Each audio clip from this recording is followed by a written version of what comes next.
Dans le coffre-fort poussiéreux d'un notaire parisien, on a retrouvé 3 lettres jamais envoyées, écrites de la main tremblante de Jeanne Moreau durant ses dernières années de solitude volontaire dans son appartement de la rue de Verneuil. 3 enveloppes jaunies, 3 noms d'hommes qu'elle avait aimés et abandonnés pour les projecteurs d'Hollywood et les plateaux de tournage internationaux. La première portait simplement l'inscription « Quote 0 », la deuxième « Quote 1 », la troisième « Quote 2 ». Ces confessions posthumes, que sa famille a choisi de garder secrètes jusqu'à aujourd'hui, révèlent une vérité déchirante. La femme qui incarnait la liberté et l'indépendance féminine à l'écran était en réalité prisonnière d'un choix qu'elle avait fait à 23 ans et qu'elle n'avait jamais cessé de regretter. Pourquoi la plus grande actrice française de sa génération, celle qui avait conquis Cannes, Venise et le cœur de millions de spectateurs, a-t-elle systématiquement sacrifié l'amour véritable sur l'autel de sa carrière? Qui l'avait convaincue que ces deux mondes ne pouvaient coexister? Et surtout, que contenaient exactement ces 3 lettres que personne n'a jamais lues? L'histoire commence dans les coulisses poussiéreuses de la Comédie Française, en 1949, quand une jeune actrice aux yeux de braise rencontre un comédien prometteur nommé Pierre Morel. Jeanne n'a que 21 ans, elle vient tout juste d'être admise dans la prestigieuse troupe après des années de formation acharnée au conservatoire. Pierre, de 3 ans son aîné, possède cette élégance naturelle des acteurs classiques, cette diction parfaite qui fait vibrer les alexandrins de Racine. Selon les témoignages de leurs camarades de l'époque, leur rencontre lors d'une répétition de Phèdre ressemble à un coup de foudre théâtral. Elle joue Aricie, lui Hippolyte, et entre 2 répliques, leurs regards se croisent avec une intensité qui n'a rien à voir avec le texte de la pièce. Les mois qui suivent sont ceux d'une passion discrète mais dévorante, vécue dans l'ombre des grands rideaux de velours rouge et des loges exiguës où l'odeur de poudre de riz se mêle à celle des vieux costumes. Pierre et Jeanne partagent le même rêve, construire ensemble une carrière au service du théâtre français. Peut-être même fonder leur propre compagnie un jour, loin des compromissions du cinéma commercial qui commence à séduire tant de leurs confrères. Ils passent leurs dimanches à déambuler le long de la Seine, à réciter du Baudelaire sur les quais déserts, à imaginer leur avenir dans un petit appartement du Marais, avec vue sur les toits de Paris. Pierre lui offre une bague de fiançailles modeste, achetée avec ses maigres cachets de comédien, un anneau d'argent orné d'une minuscule pierre bleue qu'elle porte à son annulaire gauche pendant presque 2 ans. Mais en 1951, tout bascule. Un producteur américain en visite à Paris assiste par hasard à une représentation où Jeanne joue un second rôle. Fasciné par son charisme magnétique et sa beauté atypique, si différente des standards hollywoodiens, il lui propose un contrat pour tourner dans une coproduction franco-américaine. Le cachet représente 10 fois ce qu'elle gagne en 1 an à la Comédie Française. Plus encore, c'est la promesse d'une reconnaissance internationale, d'une carrière qui dépasserait les frontières étroites du théâtre parisien. Pierre, lui, voit dans cette proposition une trahison des valeurs qu'il partageait, une soumission aux diktats de l'argent et du vedettariat. Il lui pose un ultimatum déchirant. Jeanne passe 3 nuits blanches dans sa chambre de bonne sous les toits, à peser le pour et le contre, à relire les lettres enflammées que Pierre lui a écrites, à contempler cette bague d'argent qui brille faiblement à la lueur de sa lampe de chevet. Elle consulte sa mère, danseuse de cabaret qui a sacrifié sa propre carrière pour élever ses enfants, et qui lui murmure avec une amertume à peine voilée « Ne fais pas la même erreur que moi, ma chérie. Les hommes passent, les occasions ne reviennent jamais. » Elle parle aussi à son père, patron de bistrot désabusé, qui lui lance avec son pragmatisme brutal « L'amour ne paie pas le loyer, ma petite. Prends l'argent tant qu'on te le propose. » Mais c'est finalement une conversation avec une actrice plus âgée, une figure maternelle de la Comédie Française, qui a vu défiler des générations de jeunes talents, qui scelle son destin. Cette femme lui raconte sa propre histoire. Comment elle avait refusé un rôle au cinéma pour rester auprès de son mari comédien. Comment ce mari l'avait quittée 10 ans plus tard pour une jeune première. comment elle s'était retrouvée à 50 ans, avec des regrets plein le cœur, et une carrière qui n'avait jamais dépassé les seconds rôles. Le lendemain matin, Jeanne retire la bague de fiançailles de son doigt, la glisse dans une petite boîte en velours bleu et va frapper à la porte de la loge de Pierre. Selon les témoins qui se trouvaient dans le couloir ce jour-là, on a entendu des éclats de voix, puis un silence pesant, puis le bruit d'une porte qui claque. Pierre Morel ne lui adressera plus jamais la parole. Il quittera la Comédie Française 6 mois plus tard, abandonnera progressivement le théâtre et finira sa vie comme professeur d'art dramatique dans une école de province, amère et solitaire. Jeanne, elle, signe le contrat américain, tourne son premier film international et commence une ascension fulgurante qui l'amènera au sommet du cinéma mondial. Mais dans le tiroir de sa table de nuit, elle conservera cette bague d'argent jusqu'à la fin de ses jours, symbole d'un premier amour sacrifié sur l'autel de l'ambition. Les années 50 voient Jeanne Moreau devenir progressivement une icône de la nouvelle vague française, cette révolution cinématographique qui bouleverse les codes du 7e art. Elle tourne avec François Truffaut, avec Louis Malle, avec Roger Vadim, incarnant à l'écran des femmes libres, sensuelles, affranchies des conventions bourgeoises. Sa vie sentimentale devient un tourbillon de liaisons brèves et passionnées avec des réalisateurs, des écrivains, des musiciens, mais rien qui ressemble à l'engagement profond qu'elle avait connu avec Pierre. Elle se marie 2 fois, divorce 2 fois, collectionne les amants célèbres comme d'autres collectionnent les trophées, mais au fond d'elle-même, quelque chose reste fermé, inaccessible, protégé derrière une carapace de cynisme élégant. C'est au début des années 60, lors d'un festival de cinéma à Berlin, qu'elle rencontre Théodore Adorno, le célèbre philosophe et musicologue allemand. Leur rencontre a lieu dans les circonstances les plus improbables. Jeanne assiste par curiosité intellectuelle à une conférence qu'Adorno donne sur la musique atonale et le cinéma moderne, et durant la séance de questions-réponses, elle ose le contredire publiquement sur son interprétation d'une scène de film. Loin de s'offusquer, le philosophe, habituellement si hautain avec ses contradicteurs, est fasciné par l'intelligence vive et l'audace de cette actrice qui ne se contente pas d'être belle, mais possède une véritable culture philosophique. Après la conférence, il l'invite à prendre un café dans un établissement proche de l'université et leur conversation se prolonge jusqu'à l'aube, passant de Schopenhauer à Schoenberg, de Brecht à Bergman, dans un mélange de français et d'allemand approximatif qui les fait rire comme des étudiants. Théodore Adorno a alors 57 ans, Jeanne en a 33. Il est marié depuis des décennies à Gretel, sa compagne intellectuelle et collaboratrice, mais leur union est devenue au fil des ans une association professionnelle plus qu'une passion amoureuse. Jeanne, elle, sort d'un divorce difficile et cherche autre chose que les aventures superficielles du milieu du cinéma. Ce qu'elle trouve en Théodore, c'est un monde entièrement différent. Celui de la pensée pure, de la rigueur intellectuelle, de la musique comme langage universel. Pendant près de 3 ans, ils entretiennent une liaison secrète, faite de rendez-vous clandestins entre Paris et Francfort, de longues lettres philosophiques où ils débattent de l'essence de l'art et de la condition humaine, de nuits passées à écouter ensemble des enregistrements de Mahler et de Berg dans l'appartement qu'Adorno possède près de l'université. Mais cette relation porte en elle les germes de son propre échec.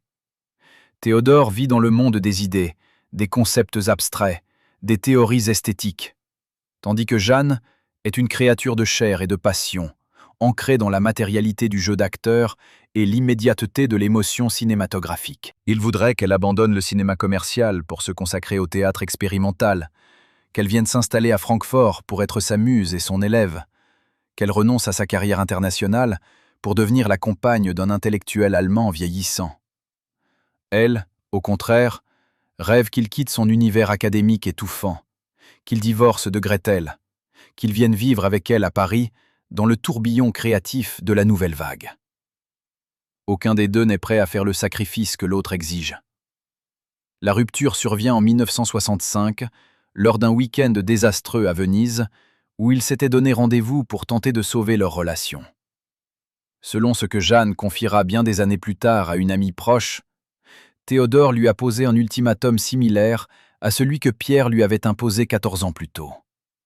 Choisir entre sa carrière et leur amour. Mais cette fois, Jeanne a 37 ans.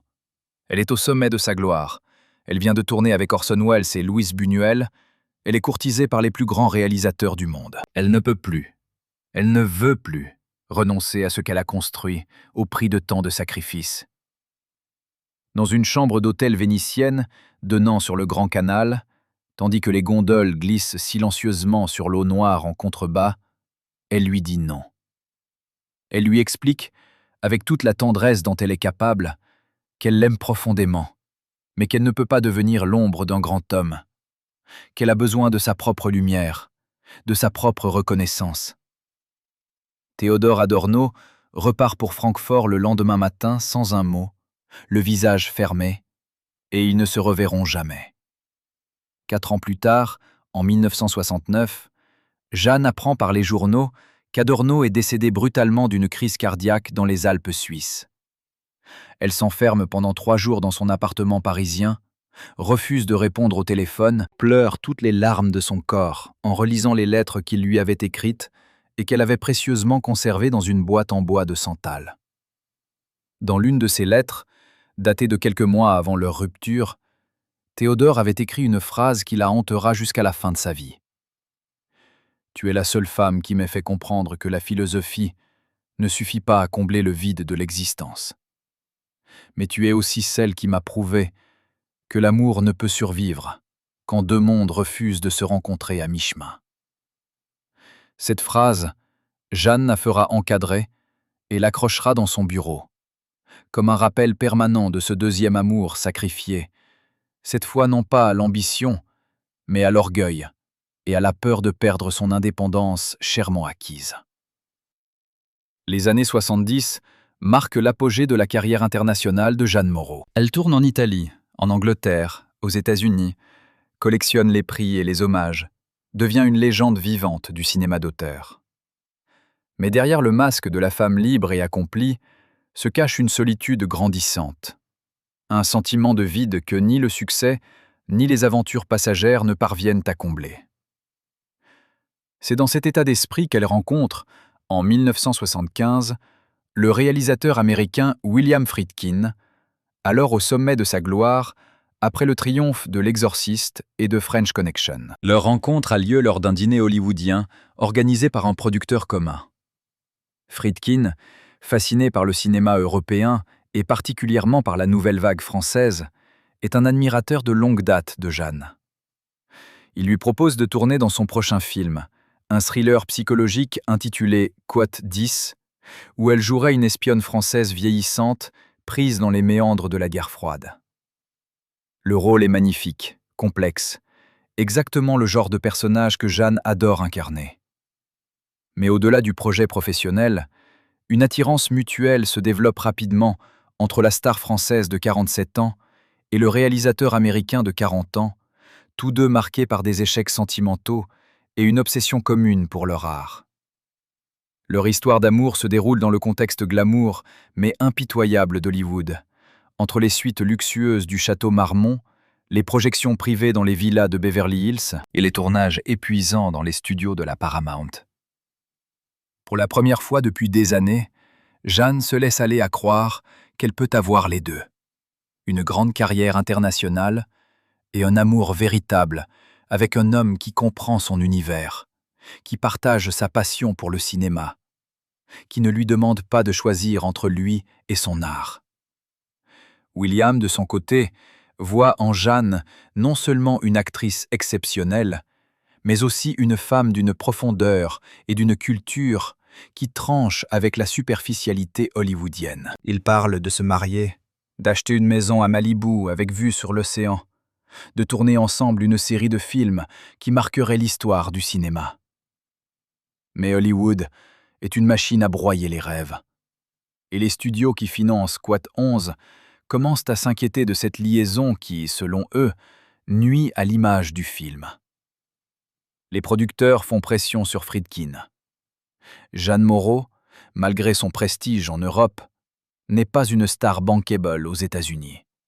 Et sa relation avec le réalisateur, crée des tensions sur le plateau, des retards dans le tournage, des dépassements de budget. On suggère à William, de manière de plus en plus insistante, qu'il devrait se concentrer sur son travail et mettre de la distance avec son actrice principale. On lui fait miroiter des projets futurs avec des budgets colossaux, à condition qu'il prouve sa professionnalité en séparant vie privée et vie professionnelle. Jeanne, de son côté, se sent de plus en plus mal à l'aise dans cet univers hollywoodien qu'elle a toujours méprisé secrètement. Elle déteste les mondanités obligatoires, les sourires forcés lors des cocktails, les interviews superficielles où on lui demande sa routine beauté plutôt que sa vision du cinéma. Elle étouffe dans cette ville où tout est calculé, où chaque relation est un investissement, où l'amour lui-même devient une stratégie de carrière. Paris lui manque terriblement. Les cafés de Saint-Germain-des-Prés, les discussions intellectuelles jusqu'à l'aube, la liberté de marcher dans les rues sans être constamment reconnue et photographiée. Elle commence à réaliser qu'une fois de plus, elle est en train de sacrifier quelque chose d'essentiel. Mais cette fois, ce n'est pas l'amour qu'elle sacrifie pour la carrière. C'est son identité profonde, son âme française, sa liberté d'artiste indépendante. Le point de rupture survient en 1977, lors d'une soirée particulièrement éprouvante chez un magnat de studio. Jeanne, qui a bu plus que de raison pour supporter l'ennui et la vacuité des conversations, se retrouve dans le jardin de la villa, contemplant les lumières de Los Angeles qui scintillent à perte de vue dans la nuit californienne. William la rejoint, inquiet de son état, et elle lui lance soudain, avec cette franchise brutale que l'alcool libère parfois. Il tente de la raisonner, lui rappelle leurs projets communs, les films qu'ils voulaient tourner ensemble, la vie qu'ils avaient imaginée. Mais Jeanne secoue la tête avec une tristesse infinie. William Friedkin lui propose alors de tout quitter, de venir s'installer avec elle en France, de tourner des films européens. Mais Jeanne sait que c'est une promesse impossible à tenir. Hollywood ne lâche pas ses réalisateurs à succès aussi facilement, et elle ne veut pas être responsable de la destruction de sa carrière, comme elle l'a été, indirectement, de celle de Pierre Morel des décennies plus tôt. Elle refuse son sacrifice, exactement comme elle avait refusé celui de Théodore Adorno. Quelques semaines plus tard, le tournage de The French Woman terminé, Jeanne Moreau prend un vol pour Paris et ne reviendra jamais vivre aux États-Unis. William et elle tentent pendant quelques mois de maintenir une relation à distance, mais les milliers de kilomètres, les décalages horaires et surtout l'incompatibilité fondamentale de leur monde finissent par avoir raison de leur amour. Dans l'avion qui la ramène vers la France, Jeanne contemple par le hublot l'océan Atlantique qui défile sous elle. Cette immense étendue d'eau qui sépare désormais définitivement son passé de son avenir. Elle pense à Pierre, à Théodore, à William. Ces trois hommes qu'elle a aimés véritablement et qu'elle a perdus, chacun pour des raisons différentes, mais toutes liées à ce choix fondamental qu'elle avait fait à 23 ans. Privilégier sa carrière, son indépendance, sa liberté d'artiste, au détriment de l'amour et de la vie de couple. À 49 ans, elle se demande si ce choix en valait vraiment la peine. Si les applaudissements des festivals et les critiques élogieuses compensent vraiment les nuits solitaires et les regrets qui commencent à l'envahir. Mais il est trop tard pour revenir en arrière, trop tard pour rejouer sa vie différemment. Elle a choisi sa route, et elle ira jusqu'au bout, seule s'il le faut. Fidèle à cette image de femme libre et insoumise qu'elle a construite et qui est devenue sa prison dorée. Mais une question la hante. Une question qu'elle n'osera jamais poser à voix haute. Et si la vraie liberté n'était pas de refuser l'amour, mais d'avoir le courage de l'accepter, malgré tous les risques? Dans les archives poussiéreuses du Théâtre national populaire, un technicien a découvert en 2018 une bobine de film amateur jamais développée, datant de 1982. Sur ces images tremblantes, tournées lors d'une répétition à huis clos, on voit Jeanne Moreau, alors âgée de 54 ans, s'effondrer en larmes au milieu d'une scène, incapable de prononcer une réplique pourtant simple. « L'amour est un luxe que je ne peux plus me permettre. » Le metteur en scène arrête la caméra, embarrassée, tandis que les techniciens détournent le regard. Ce qui rend cette séquence particulièrement troublante, c'est le détail que personne n'avait remarqué sur le moment. Dans sa main crispée, Jeanne serrait une photographie froissée montrant 3 hommes côte à côte. 3 visages qu'elle avait soigneusement découpés dans d'anciennes revues et collés ensemble, comme pour créer un portrait de famille impossible. Pierre Morel en costume de scène, Théodore Adorno devant un piano, William Friedkin derrière sa caméra. 3 fantômes qu'elle transportait partout avec elle, cachés dans la doublure de son sac à main. Pourquoi cette femme qui incarnait la force et l'indépendance devant des millions de spectateurs s'accrochait-elle secrètement à ces reliques d'un passé qu'elle prétendait avoir dépassé? Que lui murmuraient ces visages figés dans le temps durant ces nuits d'insomnie parisienne? Les années 80 marquent un tournant étrange dans la vie de Jeanne Moreau. Une période où la gloire internationale commence à se teinter d'une mélancolie de plus en plus visible, même pour ceux qui ne la connaissent qu'à travers l'écran. Elle continue de tourner, bien sûr, acceptant des rôles de femme mûre, de mère blessée, de bourgeoise désabusée. Mais quelque chose dans son regard a changé. Les critiques les plus perspicaces le remarquent. Là où brillait autrefois une flamme de défi et de sensualité, on devine maintenant une tristesse profonde, une lassitude qui n'est plus seulement du jeu, mais qui semble sourdre de son âme même. Elle s'installe définitivement dans son appartement de la rue de Verneuil, un lieu qu'elle transforme progressivement en sanctuaire de sa solitude choisie, rempli de livres, de disques de musique classique, de photographies de tournages passés, mais étrangement vide de toute présence humaine permanente. C'est durant cette période qu'elle développe des habitudes que ses rares visiteurs trouvent à la fois touchantes et inquiétantes. Chaque dimanche soir, selon le témoignage de sa femme de ménage qui a travaillé pour elle pendant 15 ans, Jeanne dressait la table de sa salle à manger pour 4 personnes. 4 assiettes en porcelaine de Limoges, 4 verres en cristal, 4 sets de couverts en argent. Elle préparait un dîner élaboré, ouvrait une bouteille de vin de Bourgogne et s'asseyait seule à cette table face à 3 chaises vides. Elle parlait à voix haute, comme si elle conversait avec des convives invisibles, évoquant des souvenirs, racontant des anecdotes de tournage, riant parfois, pleurant souvent. La femme de ménage, qui arrivait le lundi matin pour nettoyer, retrouvait systématiquement les 3 assiettes intactes, la nourriture refroidie et intouchée, mais le verre de Jeanne vide, parfois renversé sur la nappe blanche. Ces rituels solitaires duraient des heures, jusqu'à ce que l'épuisement ou l'alcool la conduise à s'endormir sur le canapé du salon, encore vêtue de sa robe de soirée, comme une actrice qui aurait oublié de quitter son costume après la représentation. Mais le plus troublant, ce sont les lettres qu'elle écrivait durant ces dîners fantômes et qu'elle ne postait jamais. Des dizaines de lettres adressées à Pierre, à Théodore, à William, retrouvées après son départ dans des tiroirs, des boîtes à chaussures, glissées entre les pages de livres. Des lettres où elle leur racontait sa vie, ses films, ses triomphes et ses échecs, comme si ces hommes étaient encore présents, comme si le temps ne s'était pas écoulé, comme si les ruptures n'avaient jamais eu lieu. Dans l'une d'elles, datée de 1984 et adressée à Pierre Morel, elle écrivait avec une lucidité déchirante. Cette période voit également Jeanne développer une obsession particulière pour les jeunes actrices qui débutent leur carrière.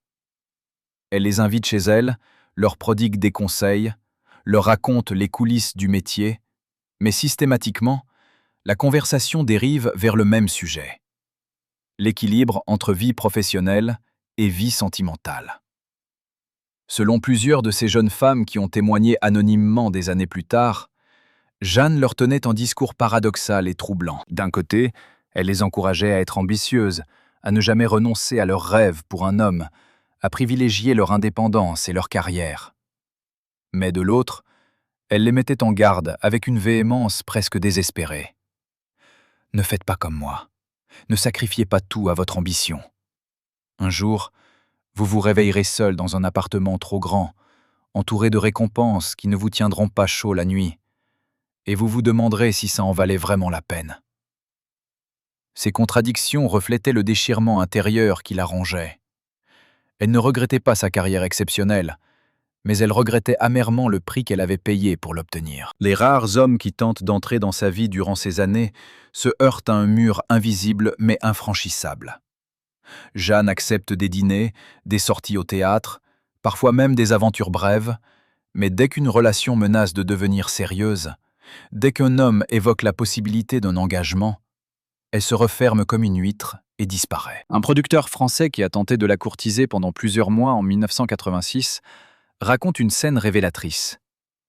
Lors d'un week-end en Normandie, alors qu'il lui avouait ses sentiments et lui proposait de construire quelque chose ensemble, Jeanne s'est levée brusquement de table, a marché jusqu'à la fenêtre donnant sur la mer et lui a dit sans se retourner « Je ne peux plus aimer. J'ai utilisé toute ma capacité d'amour dans ma jeunesse. Je l'ai gaspillée, dilapidée, sacrifiée sur l'autel de mon ego et de mon ambition. Il ne me reste plus rien à donner, juste des regrets et des fantômes. » Le producteur est reparti le lendemain matin, comprenant qu'il ne pourrait jamais rivaliser avec les ombres du passé qui hantaient cette femme magnifique mais inaccessible. C'est également durant cette décennie que Jeanne commence à tenir un journal intime, un épais cahier à couverture de cuir noir où elle consigne ses pensées les plus sombres, ses cauchemars récurrents, ses dialogues imaginaires avec les 3 hommes qu'elle a perdus. Ce journal, dont des extraits ont été publiés de manière posthume malgré les réticences de sa famille, révèle une femme profondément tourmentée, oscillant entre la fierté de son parcours exceptionnel et le désespoir de sa solitude affective. Dans une entrée datée du 15 décembre 1988, elle écrit « Mais au-delà de ses tourments intérieurs, Jeanne maintient en public une façade impeccable de femme accomplie et sereine. Elle donne des interviews où elle célèbre sa liberté, son indépendance, sa carrière extraordinaire.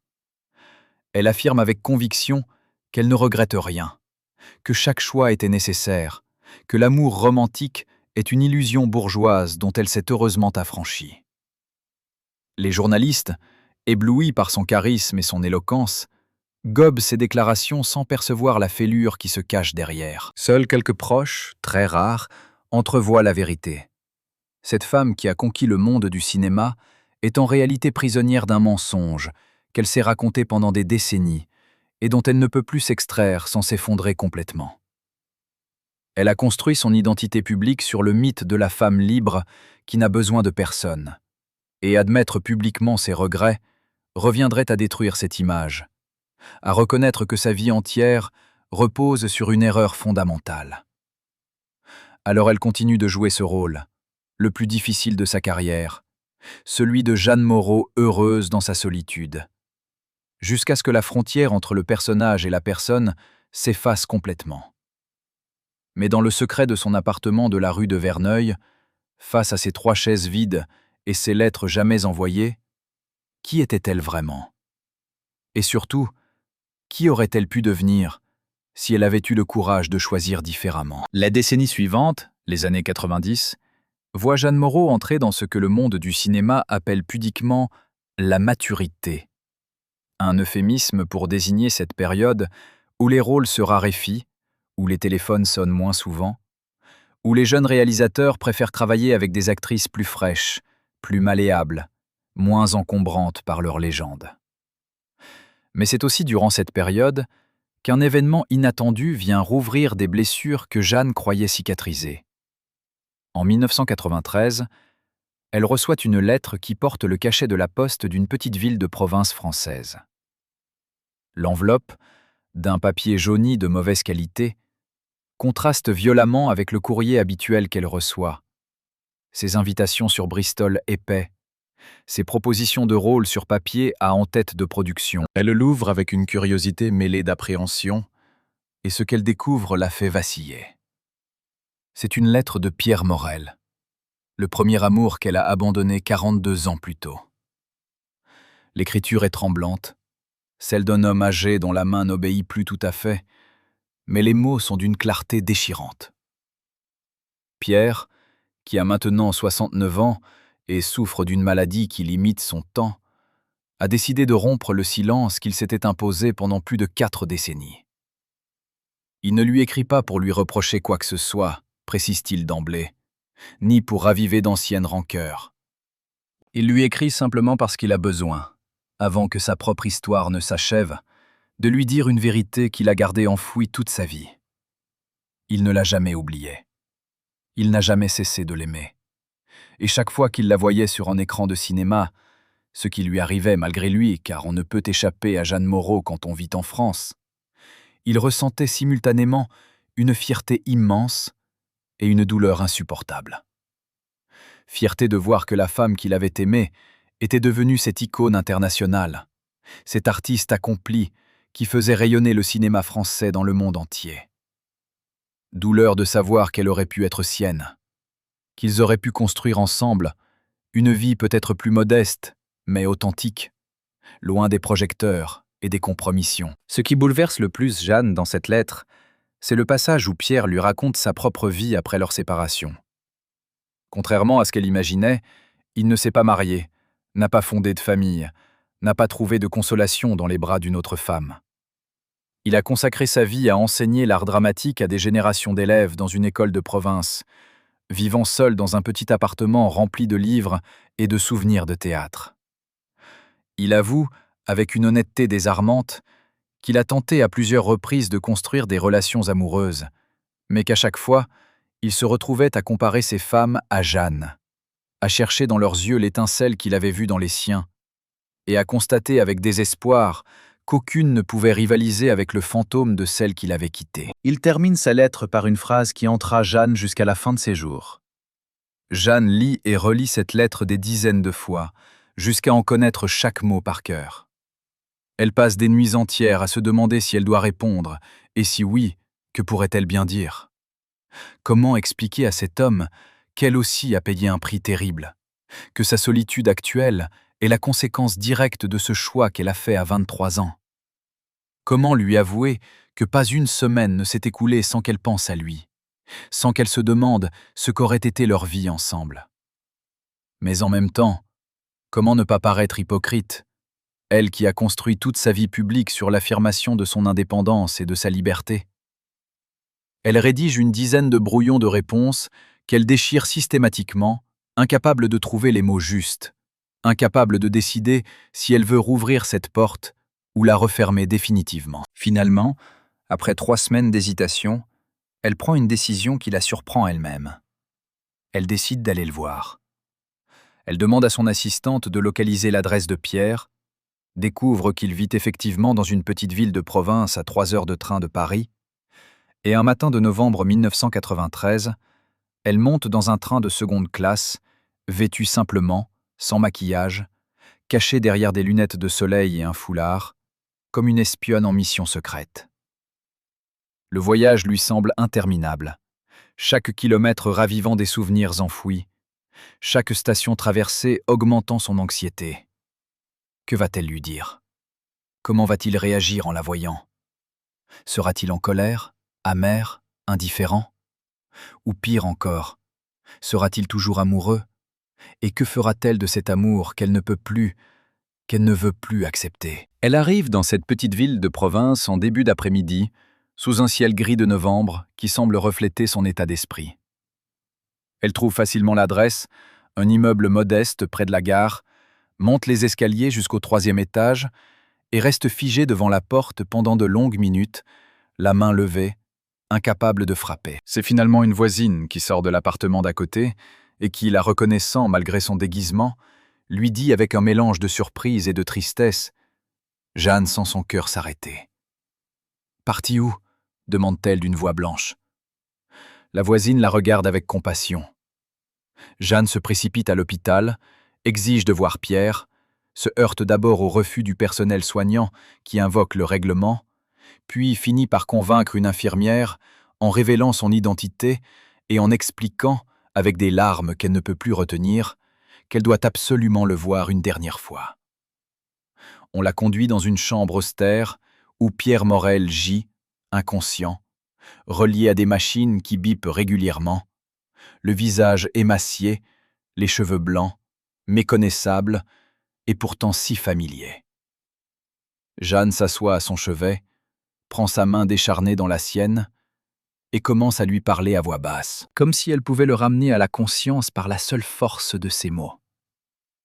Elle lui raconte tout ce qu'elle n'a jamais osé lui dire, qu'elle a regretté leur séparation chaque jour de sa vie, qu'aucun homme n'a jamais pris sa place dans son cœur, que si elle pouvait revenir en arrière, elle choisirait différemment.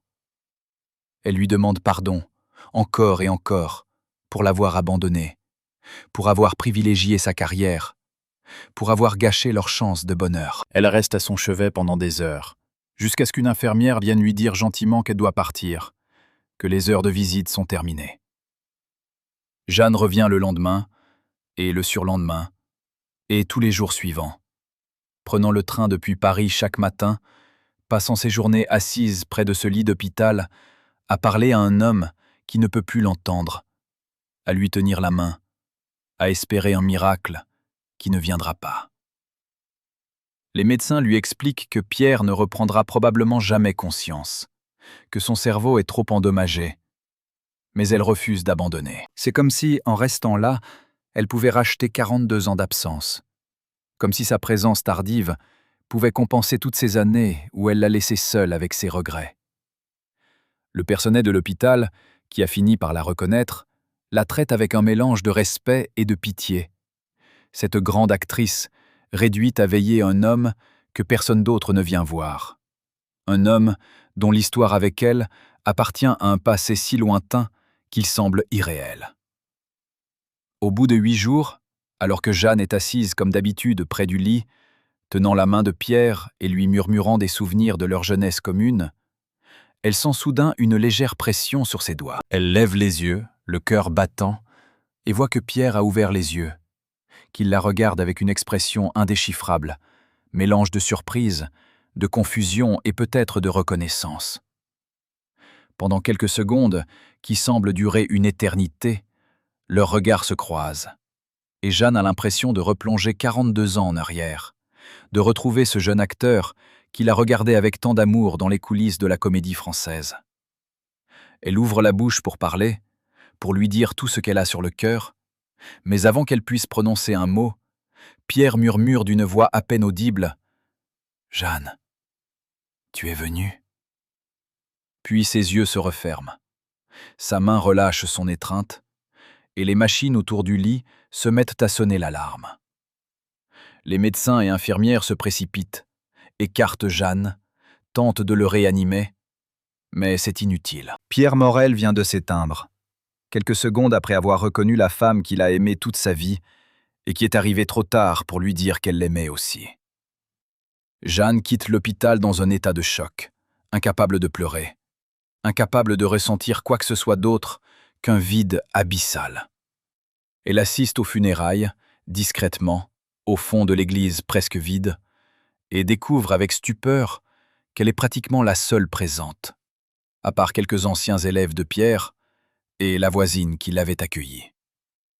Cet homme qui aurait pu avoir une vie riche, une famille, des enfants, des petits-enfants, est mort seul, sans descendance, sans véritable héritage, parce qu'il n'avait jamais pu se remettre d'un amour de jeunesse brisé. Et elle, Jeanne Moreau, icône du cinéma français, célébrée dans le monde entier, est directement responsable de ce gâchis. Après la cérémonie, le notaire qui s'occupe de la succession de Pierre la contacte et lui remet une enveloppe que le défunt avait laissée avec instruction de la lui remettre en cas de décès. À l'intérieur, Jeanne trouve la bague d'argent qu'elle lui avait rendue en 1951, celle qu'il portait autour du cou selon sa lettre, accompagnée d'un mot griffonné de sa main tremblante, probablement écrit juste avant son hospitalisation. Jeanne rentre à Paris ce soir-là, la bague serrée dans son poing fermé, et pour la première fois depuis des décennies, elle s'effondre complètement. Elle pleure pendant des heures, recroquevillée sur le sol de son salon, hurlant sa douleur et ses regrets à des murs qui ne lui répondent pas. Elle réalise avec une clarté terrible que Pierre avait raison. Elle n'a jamais eu le courage d'accepter l'amour, parce qu'au fond, elle ne s'est jamais sentie digne d'être aimée pour elle-même, seulement pour son talent, sa beauté, sa célébrité. Elle a construit sa vie entière sur la fuite, sur le refus de la vulnérabilité, sur la peur d'être abandonnée.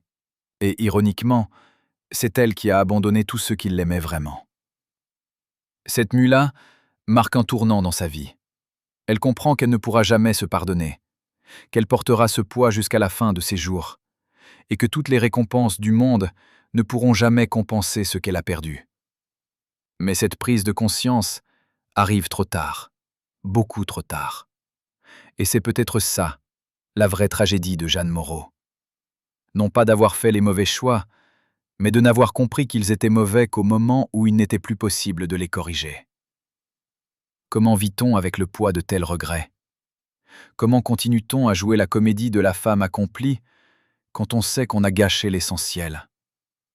Et surtout, combien d'autres Pierre Morel y a-t-il dans le monde? Des hommes et des femmes qui ont sacrifié leur vie entière sur l'autel d'un amour non partagé, pendant que l'objet de leur dévotion brillait sous les projecteurs sans jamais se retourner. Dans le coffre-fort d'une banque suisse, scellé depuis 1997 et ouvert seulement après le départ de Jeanne Moreau, les avocats ont découvert un testament holographe qui contredisait formellement celui déposé chez son notaire parisien.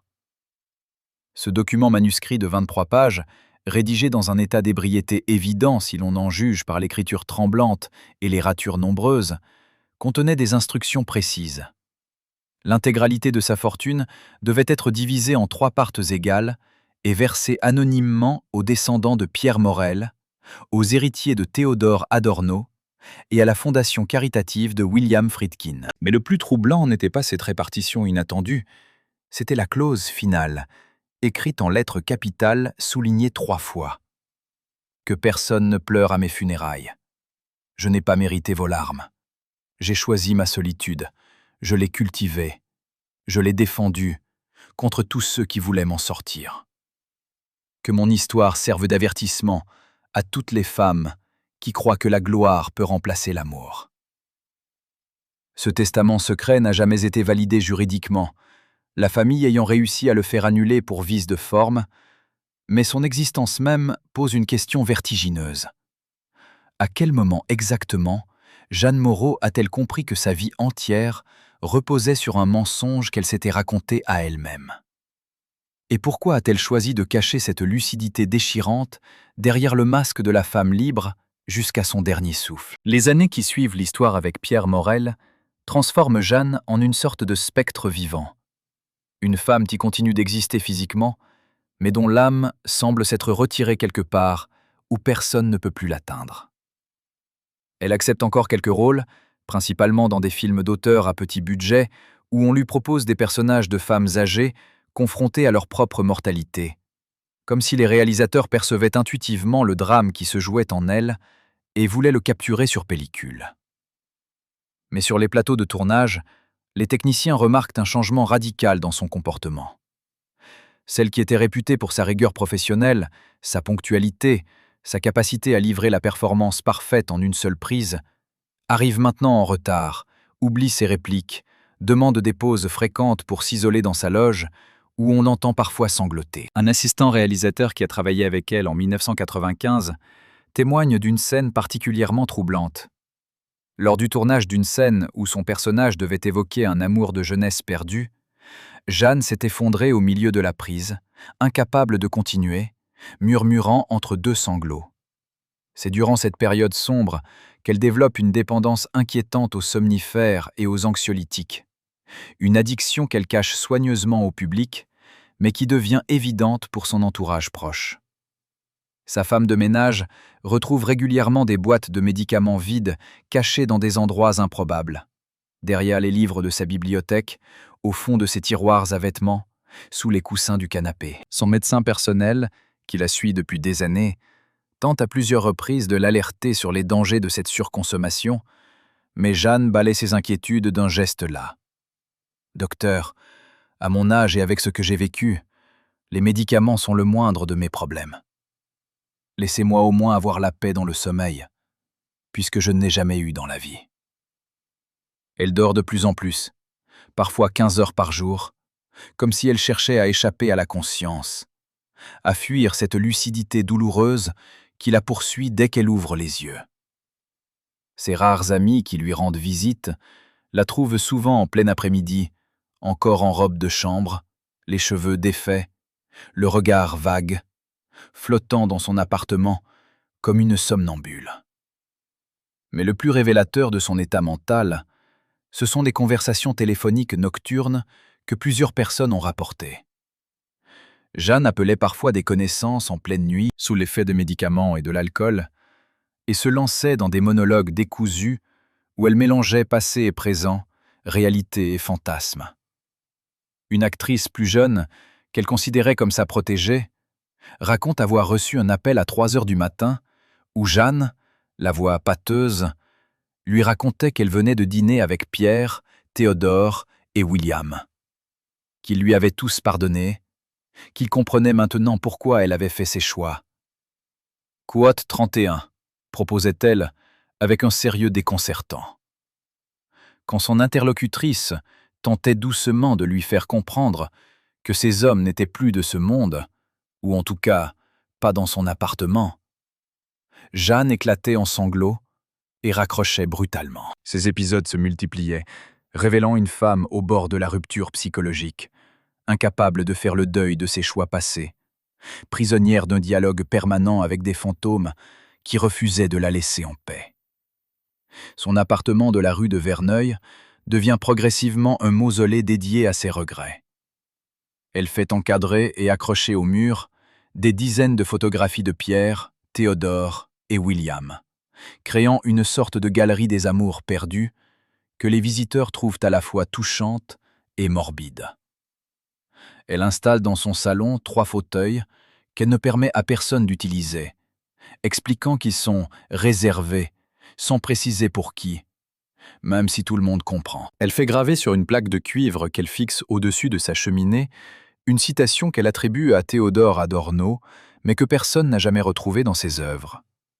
Cette phrase devient son mantra, elle la répète à qui veut l'entendre, comme si en la verbalisant suffisamment, elle pouvait en atténuer la douleur ou peut-être transmettre son avertissement à d'autres qui seraient tentés de faire les mêmes erreurs. Les rares interviews qu'elle accorde durant cette période révèlent un changement radical de discours. Alors qu'elle avait passé des décennies à célébrer son indépendance et sa liberté, elle commence maintenant à tenir un discours beaucoup plus nuancé, presque contradictoire. Dans un entretien accordé à un magazine féminin en 1996, elle déclare avec une franchise désarmante: « Ces déclarations créent un malaise dans le milieu féministe français qu'il avait longtemps érigé en icône. Certaines l'accusent de trahir la cause des femmes, de renforcer les stéréotypes selon lesquels une femme ne peut être heureuse sans un homme. Mais Jeanne refuse de se rétracter, expliquant qu'elle ne parle pas au nom de toutes les femmes, mais seulement de sa propre expérience, et que son rôle n'est pas d'être un symbole, mais d'être honnête. Cette honnêteté tardive l'a conduit à accepter, en 1998, de participer à un documentaire sur sa vie et sa carrière. Le réalisateur, un jeune cinéaste admiratif de son œuvre, s'attend à filmer une célébration de son parcours exceptionnel. Ce qu'il obtient est tout autre chose. Un portrait déchirant d'une femme hantée par ses choix, incapable de trouver la paix, oscillant entre fierté et regret. Les rushs du documentaire, dont certains n'ont jamais été diffusés car jugés trop sombres, montrent Jeanne en train de pleurer devant la caméra en évoquant Pierre Morel, de trembler en parlant de Théodore Adorno, de se servir verre après verre de whisky en racontant sa relation avec William Friedkin.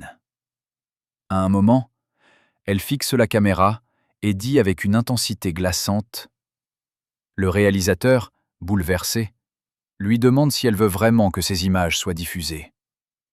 Elle répond avec un sourire amer.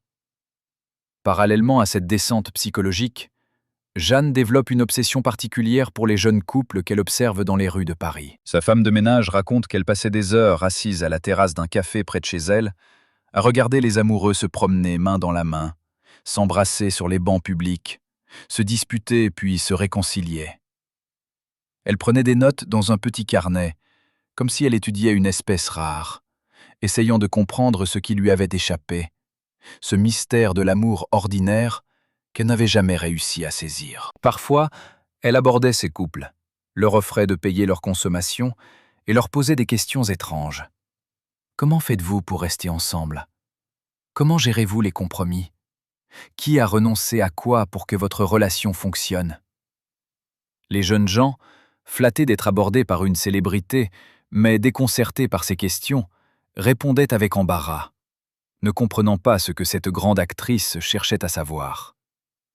Jeanne notait soigneusement leurs réponses, comme si elle collectait des données pour une étude anthropologique sur une forme de vie qu'elle n'avait jamais vraiment expérimentée. C'est également durant cette période qu'elle tente, de manière maladroite et désespérée, de renouer avec les proches des hommes qu'elle avait aimés. Elle écrit à la veuve de Théodore Adorno une lettre de 15 pages où elle s'excuse d'avoir perturbé leur mariage, où elle explique qu'elle n'avait jamais voulu détruire leur union, où elle demande pardon pour avoir été l'autre femme. La réponse qu'elle reçoit est glaciale. Gretel Adorno, alors très âgée, lui fait savoir par l'intermédiaire de son avocat qu'elle n'a aucun désir de remuer le passé et qu'elle souhaite que Jeanne cesse tout contact. Ce rejet, bien que prévisible, blesse profondément Jeanne, qui y voit une confirmation de sa culpabilité, une preuve supplémentaire qu'elle a causé du mal autour d'elle, sans jamais en assumer pleinement les conséquences. Elle tente également de contacter William Friedkin, qui vit toujours à Los Angeles et continue sa carrière de réalisateur. Elle lui envoie plusieurs lettres, lui laisse des messages sur son répondeur, mais n'obtient jamais de réponse. Elle ne saura jamais si William refuse délibérément de lui parler ou s'il n'a simplement jamais reçu ses messages. Mais ce silence la ronge, alimentant son sentiment d'avoir définitivement brûlé tous les ponts avec son passé amoureux. Au tournant du nouveau millénaire, alors que le monde célèbre l'an 2000 avec optimisme et euphorie, Jeanne Moreau, elle, sombre dans une dépression profonde qui nécessite une brève hospitalisation en clinique psychiatrique. Officiellement, son entourage parle d'épuisement nerveux, de surmenage. Mais la vérité est plus sombre. Elle a fait une tentative pour mettre fin à ses jours, avalant une quantité massive de somnifères un soir de décembre 1999. C'est sa femme de ménage, arrivée plus tôt que prévu le lendemain matin, qui la découvre inconsciente sur le sol de sa chambre, entourée de boîtes de médicaments vides et de photographies de Pierre, Théodore et William, éparpillées autour d'elle comme les pétales d'une fleur macabre. Les médecins parviennent à la sauver, mais l'incident reste secret, étouffé par sa famille et ses proches qui craignent le scandale et l'impact sur son image publique.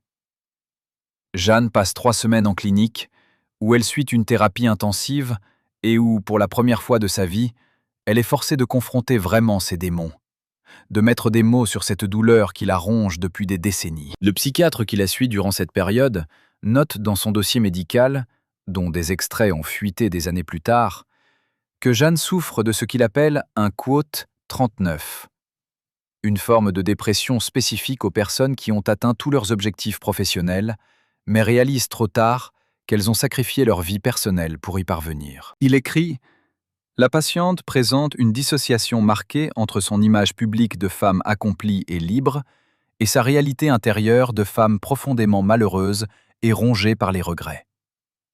Elle a construit toute son identité sur un mensonge qu'elle s'est raconté pendant 50 ans, et maintenant que ce mensonge s'effondre, elle ne sait plus qui elle est.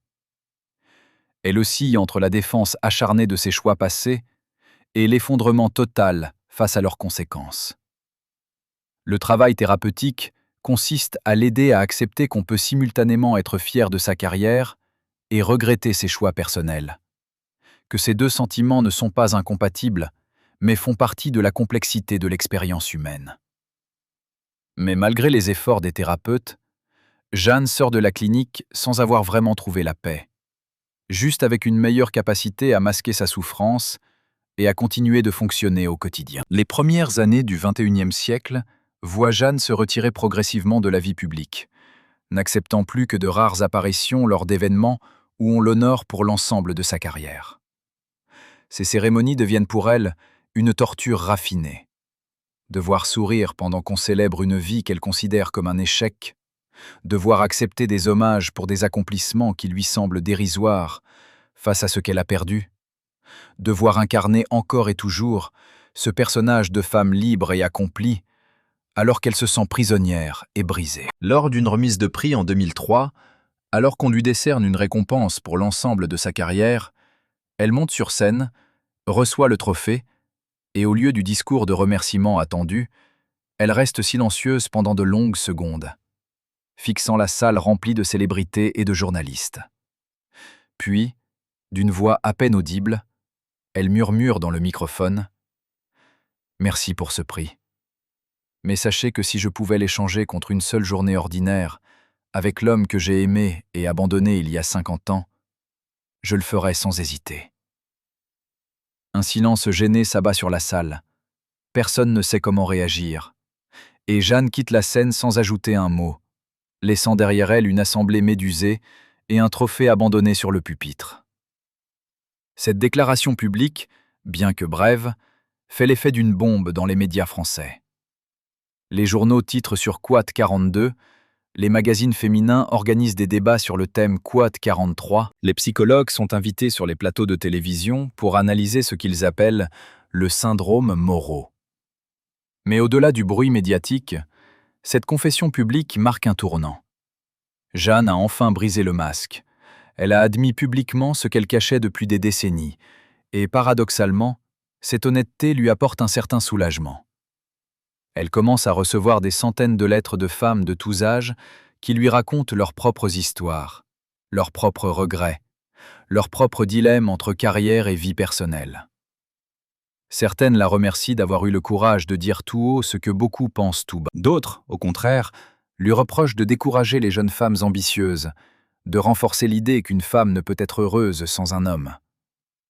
Jeanne lit toutes ces lettres, y répond parfois, et réalise que son histoire personnelle a touché une corde sensible universelle, qu'elle n'est pas seule à se débattre avec ces questions impossibles.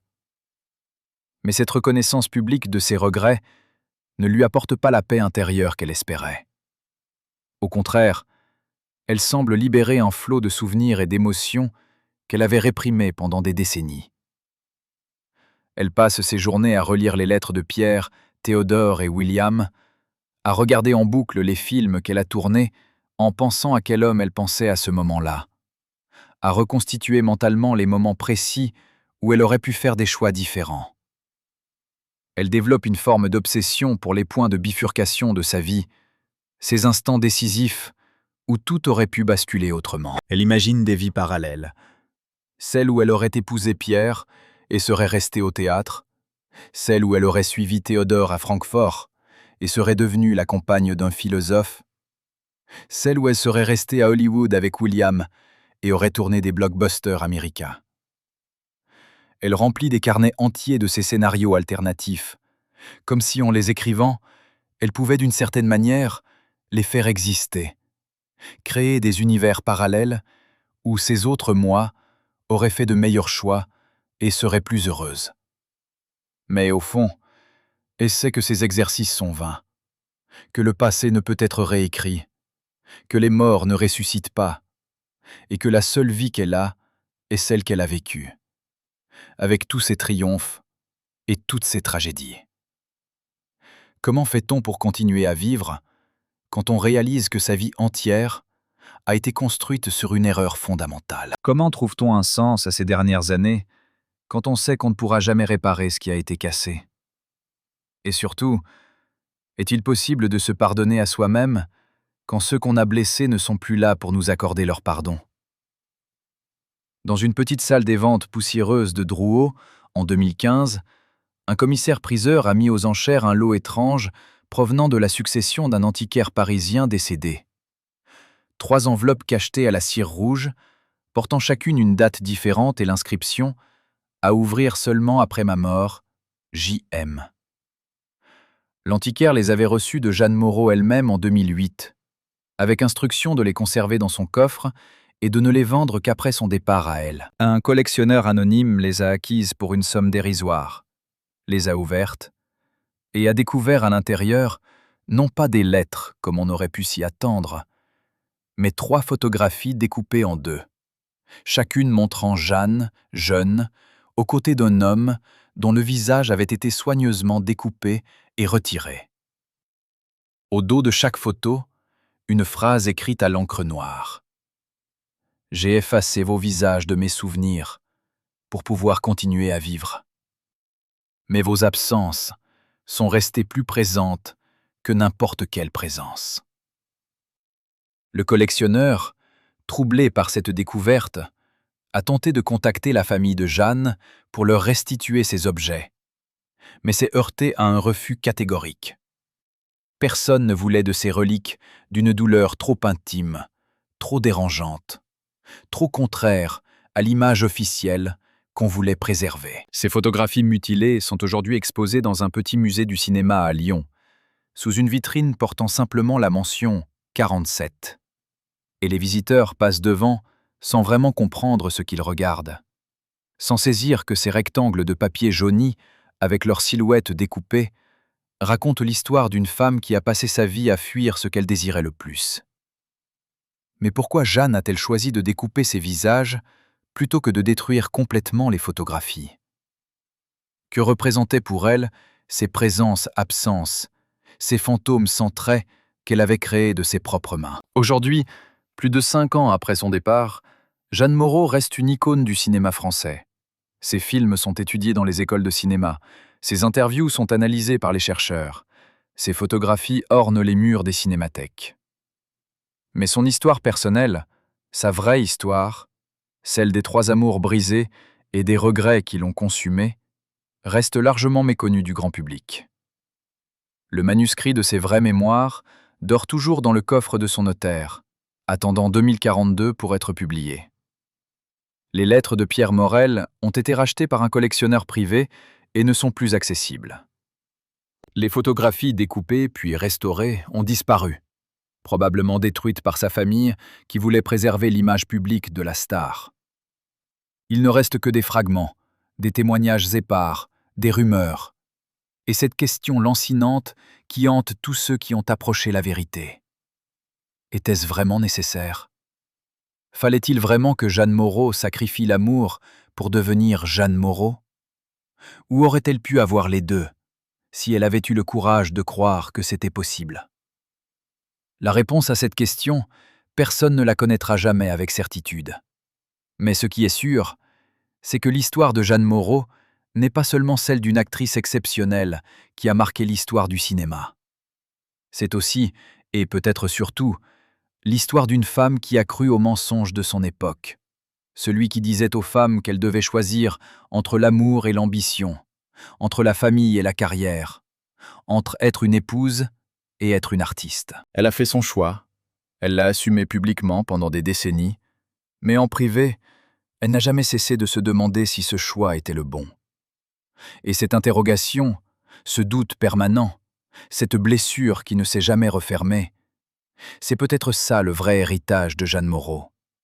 Non pas ses films magnifiques ou ses performances inoubliables, mais cette question qu'elle pose à chaque génération de femmes qui vient après elle. Qu'est-ce qui compte vraiment? Qu'est-ce qui reste quand les applaudissements se taisent, quand les projecteurs s'éteignent, quand on se retrouve seul face à soi-même dans le silence de la nuit? Alors, chers amis, maintenant que vous connaissez la vraie histoire de Jeanne Moreau, celle qu'on ne raconte pas dans les documentaires officiels ni dans les livres d'histoire du cinéma, que pensez-vous de ses choix? Était-elle une victime de son époque, une femme piégée par des normes sociales qui l'obligeaient à choisir entre 2 aspects essentiels de l'existence humaine? Ou était-elle responsable de son propre malheur, une femme qui a laissé son ambition et sa peur de la vulnérabilité détruire ce qu'elle avait de plus précieux? Aurait-elle pu concilier sa carrière exceptionnelle et une vie amoureuse épanouie, ou le prix de la gloire est-il toujours la solitude? Et vous, si vous étiez à sa place à 23 ans, qu'auriez-vous choisi? L'amour de Pierre Morel et une vie ordinaire, ou les projecteurs d'Hollywood et une carrière légendaire? Écrivez-nous dans les commentaires ce que vous pensez de cette histoire tragique. Dites-nous si vous connaissez d'autres artistes qui ont payé le même prix pour leur succès. Partagez vos propres réflexions sur cet éternel dilemme entre ambition personnelle et bonheur affectif. N'oubliez pas de mettre un like si cette histoire vous a touché et abonnez-vous à notre chaîne pour découvrir d'autres destins extraordinaires cachés derrière les façades glamour des célébrités que nous admirons. Parce qu'au final, Derrière chaque star se cache un être humain avec ses failles, ses regrets et ses questions sans réponse. Et c'est peut-être ça qui nous rend tous semblables, célèbres ou anonymes. Cette recherche éternelle d'un équilibre impossible entre ce que nous voulons accomplir et ce dont nous avons besoin pour être heureux.